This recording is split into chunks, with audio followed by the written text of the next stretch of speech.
like this video is just me like, look at this cover, I want to read this book, next. I'm gonna read this book in a day. That's what it's gonna come down to. I'm literally, if I'm working that day, I'm gonna take off work to listen to this entire book in one day.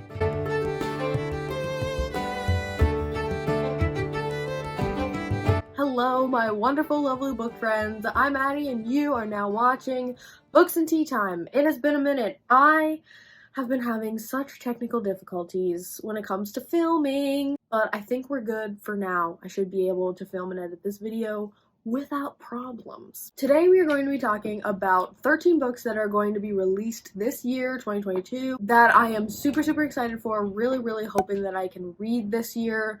I mean, am I going to get to all 13 books on this list? Probably not.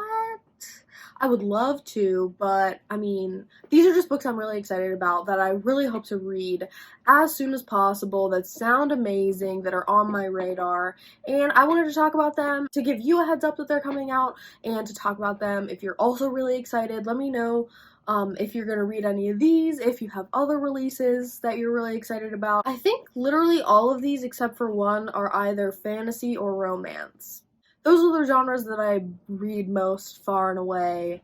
Fantasy and romance, they are just perfection. These aren't really going to be in any order, but I am saving my two top, will be read as soon as they come out.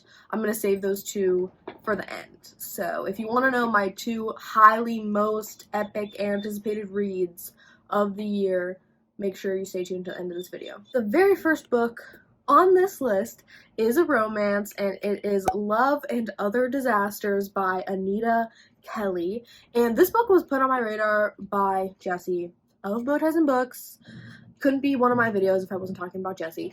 But this is going to be the February book club pick for NB Book Club, which is a non-binary book club which centers non-binary authors and books with non-binary main characters. So Love and Other Disasters is a romance about an American cooking show, and the romance is between two contestants, one of which is the first openly non-binary contestant on this cooking show. And so they both really need the prize money, and they're both really invested in winning this competition and getting that kind of recognition for different reasons, but they start to fall in love, and I've heard really good things about it. I am trying so hard to get a copy. This released actually already, I think, in January, but I can't get an audiobook anywhere. It's not on Scribd, it's not on Libby, it's not on any of the other audiobook services. I think it might be on Audible, but I don't know for sure. I'm gonna have to double check that. So yeah, can't find the ebook anywhere, so I ordered a physical copy from the library. But literally all the copies are in processing. They're not even in the system fully yet. And I'm like, what are you waiting for? It is February. This book came out on January 18th. I need to read it now. Come on. I need to go do the live show and talk about this book. I need to read it. And the cover looks just so cute. And I don't know. I love the upside down, right side up moment. I think that's really cute. The next book on my list is another romance, and it is Book Lovers by Emily Henry. So here's the deal, is I read Beach Read by Emily Henry, and I liked it. I think I gave it a 4-star, and I liked the romance fine. I thought it was really cute. I did not read People We Meet on Vacation, and I don't plan on it because I've heard a lot of either really good or really terrible things about it, and I don't really have an interest in the story, and I just don't really care. So, oh well, I don't really care. However, I love books about books and books about people who work in a bookstore, a library, publishing, writers and authors. I love reading about that, and I think it's really fun. So I am attracted to Book Lovers, and one of my friends at work read the NetGalley arc for this and said that it was really good, so I am happy. I'm looking forward to it when it comes out in May. Oh my god, it doesn't come out till May. Good gravy! There's a lot of good books coming out in May, though, let me tell you. By the book, literary agent must decide if Happily Ever After is worth changing her whole life for in this insightful, delightful new novel from Emily Henry. And it looks like an enemies to lovers vibe, maybe? I don't know, but it seems pretty cute. Okay, next up we have the first fantasy book in the bunch, and arguably the best cover. This cover is gorgeous, and that is When Women Were Dragons by Kelly Barnhill. Let me read the tagline for you. A slyly funny, utterly original, triumphantly feminist novel by the Newbery Award-winning author of The Girl Who Drank the Moon about the mass dragoning of 1955, in which 300,000 women spontaneously transform into dragons and change the world. What? So it's like a historical fantasy about the 1950s in which women turn into dragons? Yes.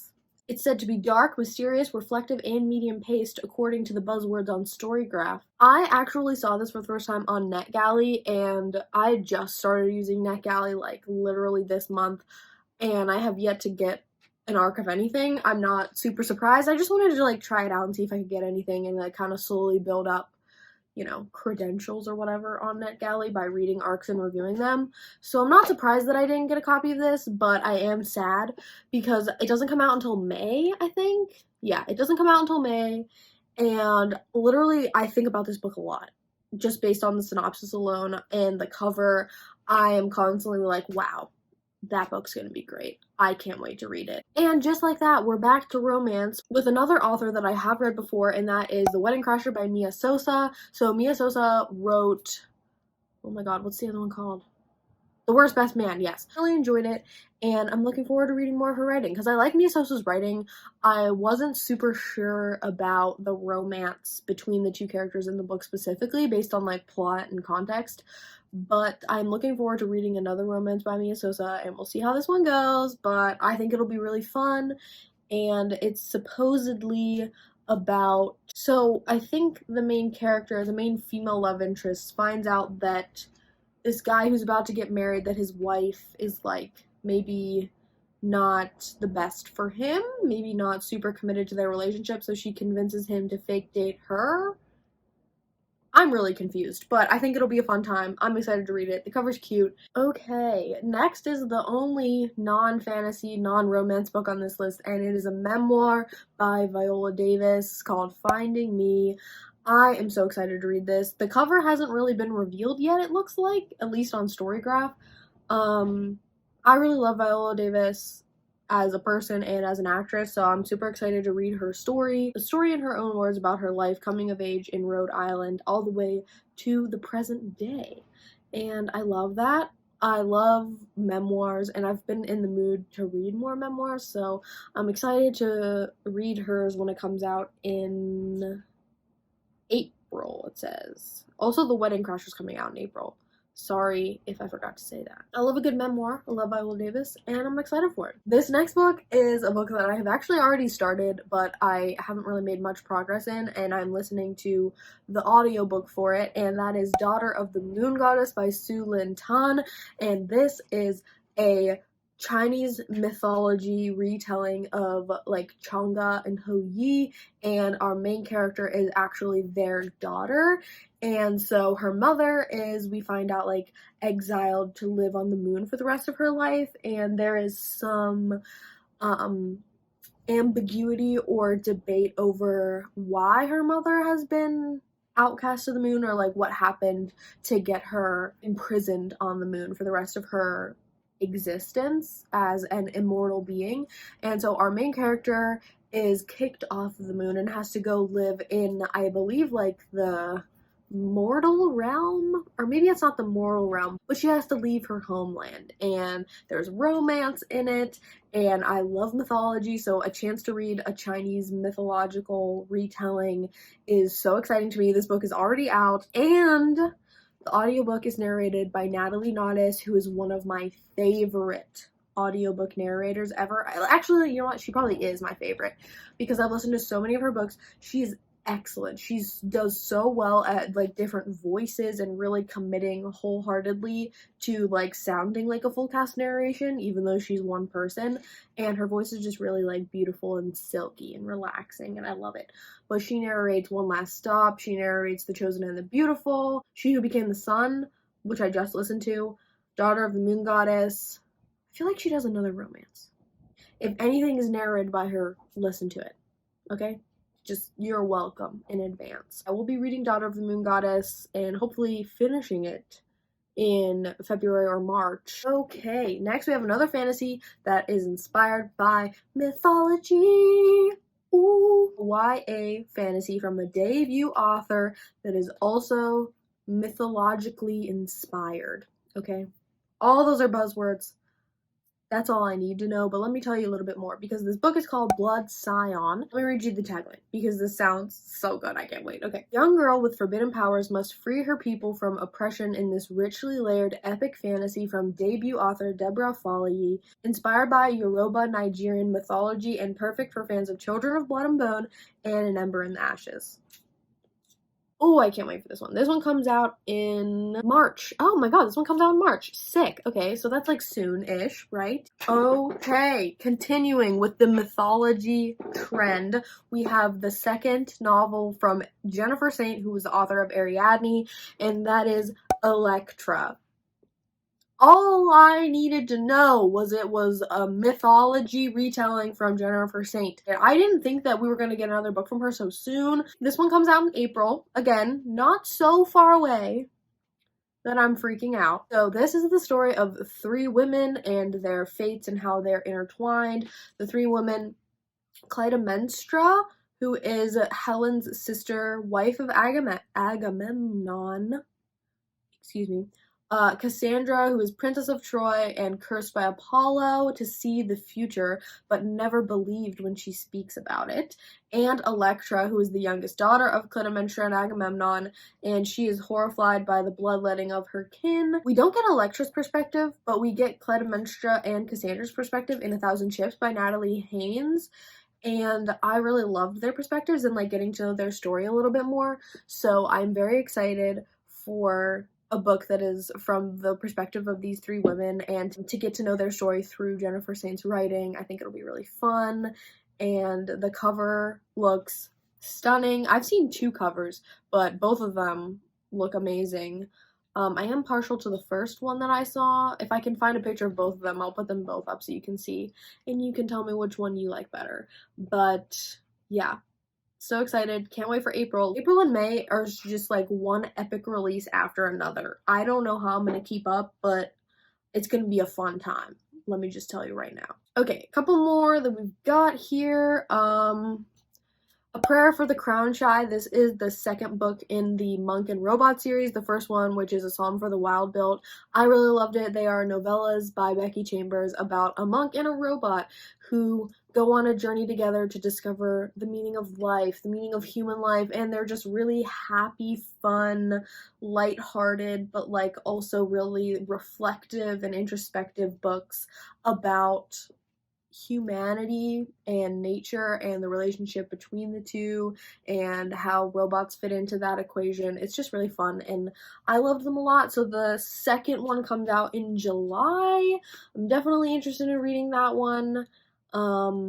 Just wanted to shout it out. It is the second book in a series, so if any of what I just said intrigues you, check out A Psalm for the Wild Built. I have a reading vlog where I read it up above too, if you want to see that.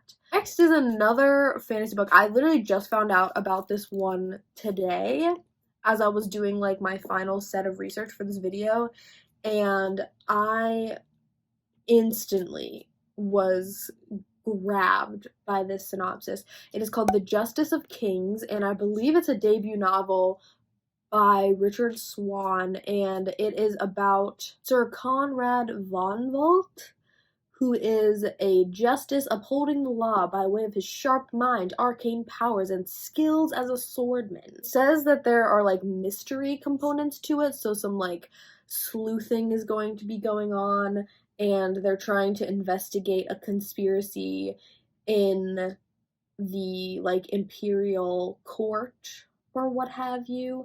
I don't know, it just sounds really epic, and just the cover looks amazing. I don't know, it's kind of giving me like Geralt vibes from, oh my god, The Witcher. And I loved the show for The Witcher, but I haven't read the books because I heard the books are like not that great. But this is giving me a very good vibe, if you know what I mean. And this one comes out in February, I think. February 22nd. Okay, so literally 2 weeks from now. I don't know. I'm just getting good vibes, okay? That's all I'm gonna say. I don't want to jinx it, but I'm very excited. Okay, last but not least, before we get to my two, like, most anticipated books of the year, is another book, another fantasy retelling that, okay, like, literally though, again, I just found out about this today as I was reading, like, a couple more articles to find more fantasy books to talk about, and I am so drawn to this. It doesn't come out until June, but I'm already, like, signing up on the hype train. Like, get me my ticket. I'm buying it right now. It is Wrath Goddess Sing by Maya Dean, and it says, drawing on ancient texts and modern archaeology to reveal the trans woman's story hidden underneath the well-known myths of the Iliad, Maya Dean's Wrath Goddess Sing weaves a compelling, pitiless, beautiful vision of Achilles' vanished world, perfect for fans of Song of Achilles and the Inheritance trilogy. That just let me read you more because I can't stop. The gods wanted blood. She fought for love. Achilles has fled her home and her vicious Myrmidon, I never know how to say that, Myrmidon clan to live as a woman with the Kalai, the transgender priestesses of the great mother Aphrodite. When Odysseus comes to recruit the prince Achilles for a war against the Hittites, I definitely didn't say that right. She prepares to die rather than fight as a man. However, her divine mother Athena intervenes, transforming her body into the woman's body she always longed for, and promises her everything: glory, power, fame, victory in war, and most importantly, a child born of her own body. Reunited with her beloved cousin Patroclus, stop it right now, and his brilliant wife, the sorceress Merayapi, Achilles sets out to war with a vengeance, but the gods, a dysfunctional family of abusive immortals that have glutted on human sacrifices for centuries, have woven ancient schemes more blood-soaked and nightmarish than Achilles can imagine. At the center of it all is the cruel, immortal Helen, who seeks Achilles as a worthy enemy after millennia of ennui and emptiness. In love with her newfound nemesis, Helen sets out to destroy everything and everyone Achilles cherishes, seeking a battle to the death. An innovative spin on a familiar tale, this is the Trojan War unlike anything ever told, and an Achilles whose vulnerability is revealed by the people she chooses to fight and chooses to trust. Okay, no, what? No, this is absolutely at the top of my list now. I did not read the whole synopsis. I just heard, Achilles as a trans woman, and I was like, yes, give it to me. Based on ancient texts and modern archaeology, I love that. I love using these discoveries to push to the forefront people who history have silenced or tried to push under the rug based on their identity. I love this so much. I love everything about it. The twist, I love mythological retellings. I hope to God that it is well done and that it blows my mind. Okay, this is officially in my top. I now have 3, and this is number 1 on the list of the 3 most anticipated releases because holy crap, what? Okay, but now let's move on to the other 2 most anticipated reads going to be read this year, going to be read probably on the release day, if not in their entirety, definitely pretty darn close. First is Fevered Star by Rebecca Roanhorse. This is the second book in the, oh my god, what is it called? Between Earth and Sky series? Hold on, let me get the first one for you because it's gorgeous. Literally any chance for me to show off this cover. Okay, Black Sun is book 1 in Between Earth and Sky series. I don't know if it's a trilogy or if it's a series, but this is book 1 and I read it in 24 hours. I did like a 24-hour reading vlog challenge to read this. I am going to be rereading this before Fevered Star comes out in April so that I can annotate it because I read this so quickly the first time around. What is this? Oh, this is a note from my aunt. I let her borrow it and she said that she loved it. I have high hopes for the second book and the world building and like the plot structure, just like an expansion on everything that we get in book 1. And my personal hope is that we get more of Shala. Because, oh my god, is she a babe. She's like literally one of my favorite characters of all time. I will say I am moderately disappointed by the cover for book 2. But I mean, like, can anything ever beat this cover? No. If I had more space on my shelf, this would always be outward facing. Regardless of the cover, it's what's on the inside that counts, right? So I'm looking forward to it. I will probably be doing another dedicated reading vlog to reading the sequel.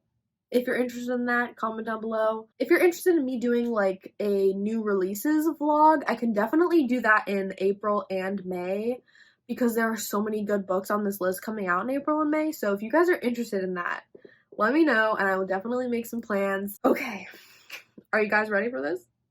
Last, but certainly not least, on this list is the 5th book in the Bergman Brothers series by Chloe Leese. This is a romance series that I have fallen in love with. I'm absolutely obsessed with it. It is so wonderfully done.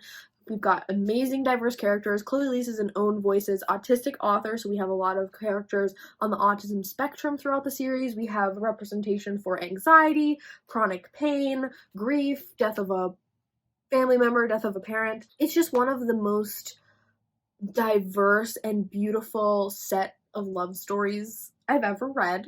I love them so much. They're set in the Pacific Northwest for the most part, and it follows the 7 Bergman siblings. They're a Swedish-American family, and each book follows one of the different siblings. Book 5 is Everything for You by Chloe Leese, and it is a male-male age gap romance, enemies to lovers, male-male romance, age gap romance between a veteran player on the soccer team and Oliver, who is like a freshman, I think, or like he's younger. He's like very bubbly, optimistic, and happy, and he's butting heads with Gavin, who is the like more veteran player on the team, and like he's grumpy and he's earned everyone's respect for being like a tough kind of like hardcore soccer guy, and they are, I believe, made to be co-captains to kind of break down some of the tension in their relationship. Chloe Leese on Instagram said there's the only one bed trope in this book. She also said that there's going to be nieces and nephews, which means one of the 4 couples from the first 4 books has a baby now. And I think I know who it is, and if it is, I'm literally gonna bawl my eyes out. I'm tearing up right now thinking about it. Oh my god, it's gonna be so good. I can't wait. I'm gonna read this book in a day. That's what it's gonna come down to. I'm literally, if I'm working that day, I'm gonna take off work to listen to this entire book in one day. So those are all of the books that are coming out this year that I want to read. What are you looking forward to? What are some releases you want to read? Let me know down below. Have you heard of any of these? Are you going to add any of them to your TBR? Let me know. Do you want to buddy read them when they come out? Let me know. I look forward to talking to you all very soon. Thank you so much for stopping by my channel. It means the world to me. Don't forget to like, comment, and subscribe if that's your jam, and I hope to see you in my next video. Happy reading, happy writing, and happy living. Peace out.